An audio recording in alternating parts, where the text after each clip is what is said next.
Brad, what was your main takeaway from that? Well, the obvious thing from an improvement perspective is just far too many blatant turnovers, and particularly where they hurt you when you're in your back half. So, I mean, they're things that are not acceptable, and we will have a good look at the reasons why. But I know that you don't lose your skill level from one week to the next. So now that was probably was the main difference between the two sides. But we were okay in the clearance area, but we got beaten in the contest, I thought, and then beaten on the spread. So there's some things that we'll have to pick up on. But I mean, you're just trying so many different things and not responding to, as a coaching group, to anything that's going on out there, really, NAB challenge game. So, well, for us anyway, it was primarily about what we wanted to do, and very little response to what was happening negatively. So, in terms of what we came here for a really good hit out against the best team in the comp, really good conditioning exercise under the full 90 interchange cap, and we only played 4 on the bench, as Hawthorn did. So, I mean, injury-wise, I think we're okay. So, you probably just look where you can improve, and there are some areas. But other than that, we move on pretty quickly. You would have been happy with the form that Daniel Wells showed? Yeah, but I think that every game that Wells he's played in the pre-season, our intra-club games included, he's played pretty similar to that. He's been in good touch, and that's on the back of a good preparation. Did you feel sort of after half-time, Brett, it was a case of Hawthorn putting the foot down, or more a case of North falling away a bit?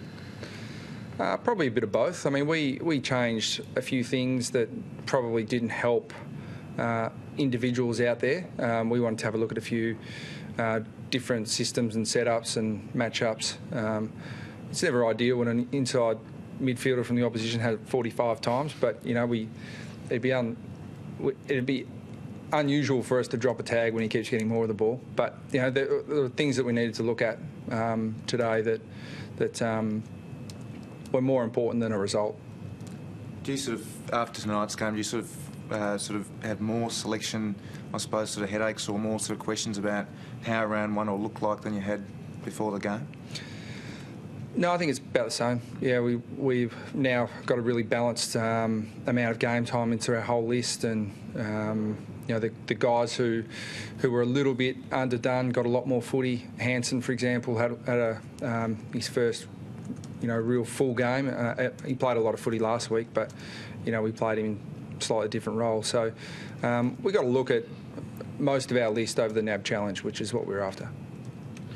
I think it was 88 points. Was it 88 points from turnovers? Where does that, for you, I mean, I know that's obviously disastrous for you, but is that by far and away one of the worst you would have had for some time, putting you on the spot here? Oh, it's not good, I know that, off the top of my head. Yeah, I mean, we're not analysing the stats to death on game day, but you don't have to analyse the stats to see how many times we turned it over by foot. So that's a combination of poor decision making, poor skill execution, and good opposition pressure. But rather than sort of try and arrest that for the sake of this game, you were, I guess, more intent on just trying different things. Is that what you're saying? Oh, well, you don't. I mean, you don't react to opposition run-ons, that's for sure. Or we didn't anyway. Okay. Now you can argue that, well, maybe you should be practising that for the regular season, but we had other priorities that took precedence. So you can argue all the priorities in order, but we had ours and we stuck to that. So we've got all the information we need now for round one. Todd Goldstein seemed to get a little bit of treatment on the boundary line in the second quarter, but I imagine the fact he played out the game, no major concerns there? Yeah, we wouldn't be taking a risk with Goldie if there was any doubt. Did he just get a little knock to the knee or something like that?